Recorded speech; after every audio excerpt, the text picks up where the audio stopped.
देखो, प्रतिकूल अनुकूल समय आया, सुख समृद्धि आई, तो उसका जीवन नारकीय हो गया।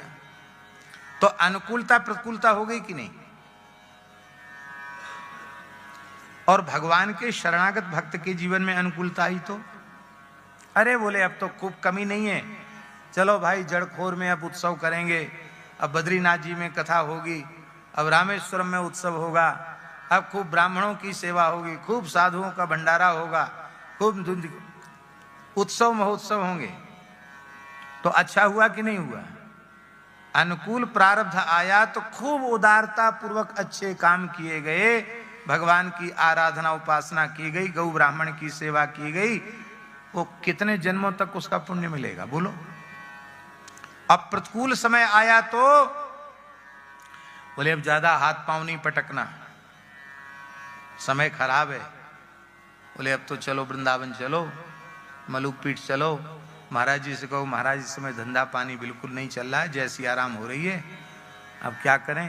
कोई बात नहीं, चलो हमारी जमात में भर्ती हो जाओ। समय सदा एक सा रहता नहीं है, जब तक खराब समय है तब तक चलो, कभी पशुपतिनाथ में कथा सुनना, कभी अयोध्या जी में सुनना, कभी ऋषिकेश में जाने वाले गीता भवन में वहाँ सुनना, उसके बाद फिर उत्तर काशी चले जाएंगे, गंगा जी में स्नान करना, ठीक है मस्त रहो, फिर समय ठीक ठाक हो जाए फिर आ जाना। बोलो भक्तवत्सल भगवान की। और विमुख प्राणी के जीवन में प्रतिकूल समय आता है, वो शराब पीने लग जाएगा,